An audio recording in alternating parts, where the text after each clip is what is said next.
Hello everyone, இன்றைக்கி ஜேஸ் கிச்சனில் ரொம்பவே உடம்புக்கு ரொம்ப நல்லதான் வெந்தய குழம்பு.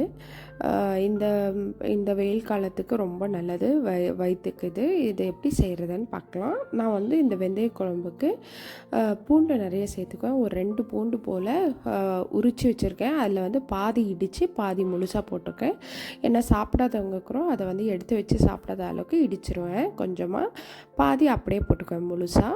இப்போ ஃபஸ்ட்டு பொடி பண்ணிடலாம். அதுக்கு ஒரு 2 ஸ்பூன் வெந்தயம், 1 ஸ்பூன் ஜீரகம், ஒரு ஸ்பூன் இல்லைனா அரை ஸ்பூன் மிளகு, முழு மிளகு, அதையும் நல்லா ஸ்லோ ஃப்ளேமில் விட்டு பொன்னிறமாக வர வரையும் இது பண்ணிவிட்டு அதை ஆற வச்சு பொடி பண்ணி எடுத்துக்கலாம் மிக்சியில். இப்போ அதே கடாயில் எண்ணெய் வச்சு கொஞ்சமாக வெந்தயம் சேர்த்திக்கிறேன் எண்ணெயிலையும். அப்புறமா நிறைய சேர்த்திடாதீங்க வெந்தயம், இல்லைனா கசப்பு வந்துடும். கொஞ்சமாக இருந்தால் போதும், ஒரு 1/4 ஸ்பூன் இருந்தால் போதும். அதில் உரித்து வச்ச பூண்டு ப்ளஸ் கொஞ்சமாக இடித்த பூண்டு ரெண்டுத்தையும் போட்டு நல்லா பொன்னிறமாக வர வரையும் வறுத்துக்கிறேன்.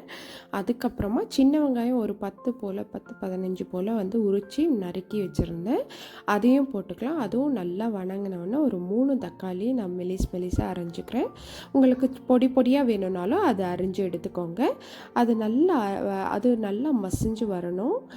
அதுக்கு கொஞ்சமாக கல்லுப்பு சேர்த்திக்கிறேன். அப்புறம் 1 ஸ்பூன் போல் தனியாத்தூள், 1 ஸ்பூன் போல், 1/2 ஸ்பூன் போல் மிளகாத்தூள், அரை ஸ்பூன் போல் மஞ்சத்தூள், அப்புறம் உப்பு நீங்கள் தேவையான அளவு போட்டுக்கோங்க. நான் கொஞ்சம் ஒரு 1.5 ஸ்பூன் போல் கல் உப்பு போட்டிருக்கேன். இது எல்லாமே இந்த எண்ணெயிலே நல்லா வணங்கட்டும். இதெல்லாம் சேர்ந்து நல்லா மசிஞ்சு வர அளவு பாருங்கள், இந்த எண்ணெய் விட அளவு நல்லா வணங்கணும். அது நல்லா வணங்கினோடனே நான் ஒரு பெரிய எலுமிச்சப்பழம் சைஸ்க்கு புளியை கருப்பு புளியாக இருந்துச்சுன்னா, அதாவது பழைய புளியாக இருந்துச்சுன்னா இது குழம்புக்கு ரொம்ப டேஸ்ட்டாக இருக்கும். அதை ஊற வச்சுருந்தேன்.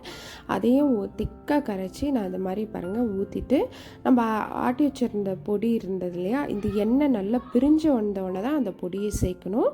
அது சேர்த்த உடனே கருவேப்பிலை போட்டு இறக்கிக்கலாம். ரொம்ப நேரம் அந்த பொடி போட்டு கொதிக்க வைக்க வேண்டாம். பாருங்கள், இந்த மாதிரி எண்ணெய் வர வரையும் நம்ம கொதிக்க வச்சிச்சுன்னா போதுங்க. ரொம்ப அருமையான வெந்தய குழம்பு ரெடி ஆகிடுச்சு. இந்த வீடியோ உங்களுக்கு பிடிச்சிருந்ததுன்னா லைக், ஷேர் அண்ட் கமெண்ட் பண்ணுங்கள். மறக்காமல் சப்ஸ்கிரைப் பண்ணுங்கள். Thank you friends.